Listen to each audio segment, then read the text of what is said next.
Hi, I'm Chris from Chris at the Piano, and this is the episode in our Meaning of the Clef series to help you understand the note names. And today we're looking at the left hand on the piano, or the bass clef. There we go, and we'll give it the 2 buttons on its jacket. Now the bass clef tells us that the note in between these 2 lines, this one, is F. Now I'm going to draw it over here because I need the space for the other notes. But this is F3, and that's what this clef tells us, the bass clef or the F clef. So let's draw the other notes on. We'll start with this one, then the second line, third line, fourth line, and the 5th line.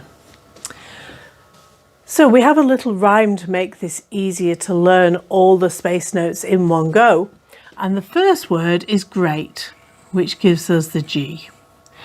The second is big, which gives us the B. Dogs is the third word, which gives us the D. F is the 4th word, or frighten is the 4th word, which gives us the F. And A is from auntie. Great, big, dogs, frighten, auntie. Great big dogs frighten me as well. Need to get over that one. So great, G. This is G2. It's the second G up from the lowest note on the piano. G2. B is B2. It's the second B up. Now with B, the very first B on the piano is B0. Then you get B1 and then B2. Now D is past C, so D is D3 because C is where it changes. Then we have F3 and finally A3. That gives us all our bass clef letter names.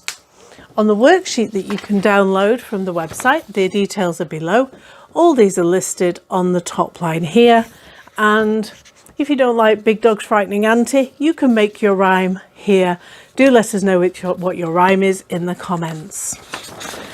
The next page of the worksheet pack is naming the line notes. I would encourage you to also play them on a keyboard or on an app on your phone or your tablet, or if you have a piano, a keyboard or an organ, you can play them on there. And all you need is one finger to play them, and in whatever order they are, then you can work out where they are on the piano and how they relate to each other. Now, on the bottom of the worksheet, you have to write some notes as crotchets. To change these into crotchets, colour them in, and the stem goes up on the right if the note is below the 3rd line. On the 3rd line, the stem can go either way, and I'm going to put this one down. Above the 3rd line, the stem goes down, and when we go down, we use the left-hand side of the note head, like so. The stem should be roughly 4 lines long, and the stem should be at right angles to the stave, so make sure that it's at right angles. In one of the videos, I discussed not having wave stems or stems that look like they're blowing over, not too short and not too long, so make sure the stems are around about 4 lines long.